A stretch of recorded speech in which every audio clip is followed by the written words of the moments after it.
नमस्कार मित्रों, आज हम बात करने वाले हैं संतान की लंबी आयु और सुख समृद्धि के लिए रखे जाने वाले पवित्र जितिया व्रत के बारे में। यह व्रत खासकर माताएं अपने बच्चों की सुख समृद्धि और अच्छे स्वास्थ्य के लिए रखती हैं। जितिया व्रत हर साल आश्विन मास में कृष्ण पक्ष की सप्तमी वृद्धा अष्टमी तिथि पर रखा जाता है। इस व्रत का बहुत खास महत्व होता है।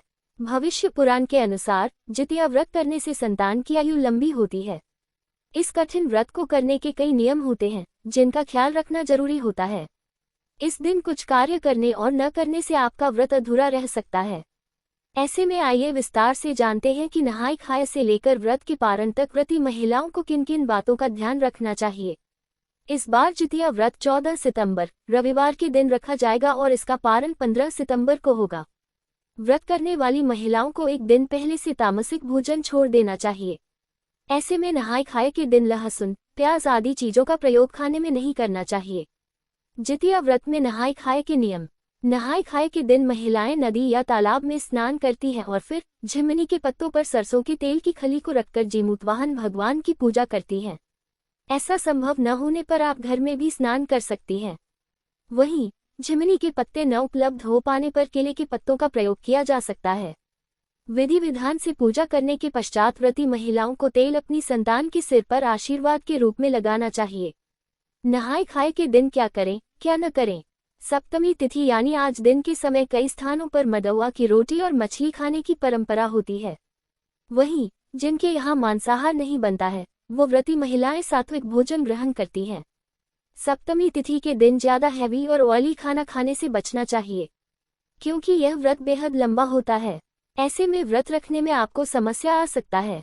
खाना खाने के बाद अच्छी तरह दांत साफ करने चाहिए ताकि दांत में अन्न का कोई टुकड़ा न बचे।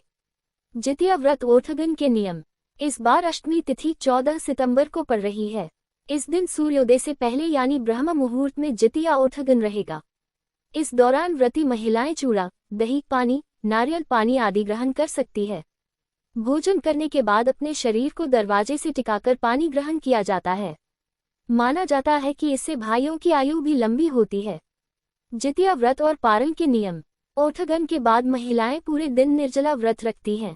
इस दौरान अन्न का एक दाना भी ग्रहण नहीं किया जाता है और न ही दातुन किया जाता है। इसके बाद नवमी तिथि जो इस बार 15 सितंबर रविवार को पड़ रही है। इस दिन सुबह 6:35 पर अष्टमी तिथि समाप्त हो जाएगी, जिसके पश्चात विधि विधान से पूजा करनी चाहिए और फल, नारियल, अकड़ी आदि को ढककर रखना चाहिए। अपनी संतान से कपड़ा हटवाने के बाद प्रसाद ग्रहण करके व्रत का पारण करना चाहिए। साथ ही इस दिन आमदतून से दातुन करने का विधान होता है। कथाओं के अनुसार व्रत का पारण गाय के कच्चे दूध से किया जाता है। कहा जाता है कि चीन ने जितिया व्रत रखने के बाद गौशाला से गाय का कच्चा दूध लाकर इस व्रत का पारण किया था। ऐसी मान्यता भी है कि व्रती को व्रत वाले दिन खाना बनाना नहीं चाहिए और न सिलाई बुनाई का काम करना चाहिए। अगर आपको ये जानकारी अच्छी लगी हो तो वीडियो को लाइक करें, चैनल को सब्सक्राइब करें और जितिया व्रत की शुभकामनाएं सभी माताओं को दें।